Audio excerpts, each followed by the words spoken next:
The National Transportation Safety Board called Monday for federal transportation officials to examine regulations regarding sleep-deprived drivers who work for commercial carriers, following recent determinations that a Palm Springs freeway crash that killed 13 people and another bus crash in Central California were due to driver fatigue.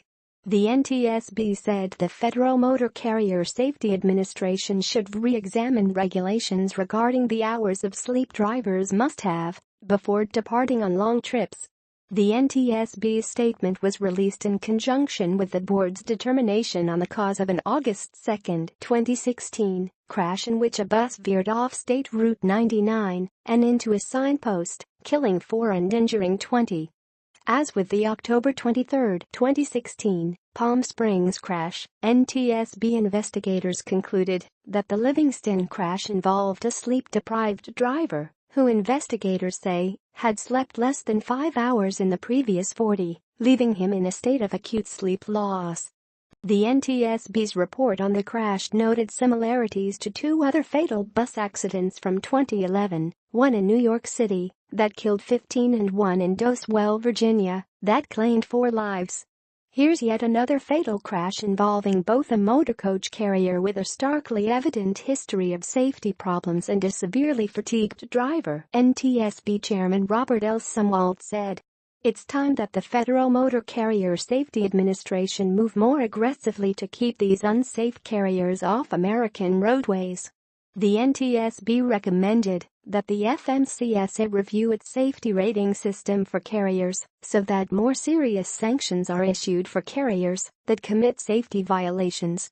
The NTSB argued that the FMCSA does not give proper weight to vehicle and driver performance-based data when determining whether a carrier is fit for service. Under the current system, the bus carrier involved in the Livingston crash, Autobuses Coordinados, received satisfactory ratings despite providing only the minimum safety management required by the FMCSA to keep its operating authority. The report did not reference the Palm Springs crash, which the NTSB has said was caused by trucker Bruce Guilford falling asleep at the wheel on Interstate 10 and bus driver Teodoro Elias Vides also being sleep-deprived when he crashed into the rear of Guilford's truck at 76 miles per hour. Vides, who investigators say slept about 4 hours in the 35 hours preceding the crash, was killed along with a dozen bus passengers. On the day of the crash, Guilford, 51, was on his second round trip from Eufaula, Alabama, to Salinas within 2 weeks, according to an arrest warrant declaration. He had previously driven the route from October 8 to October 18, then departed again on a second trip starting October 19. Sign up here for our free newsletters. We'll send you the latest headlines every morning and every weekday afternoon. Email address. Subscribe. The nearly non-stop driving Guilford allegedly undertook between October 8 and the October 23 crash resulted in acute sleep deprivation, according to a declaration prepared by California Highway Patrol Officer Scott Parent. Of the Palm Springs crash, Sumwalt previously said, in this crash, not 1 but 2 commercial vehicle drivers, people who drive for a living, were unable to respond appropriately to cues that other motorists did act on.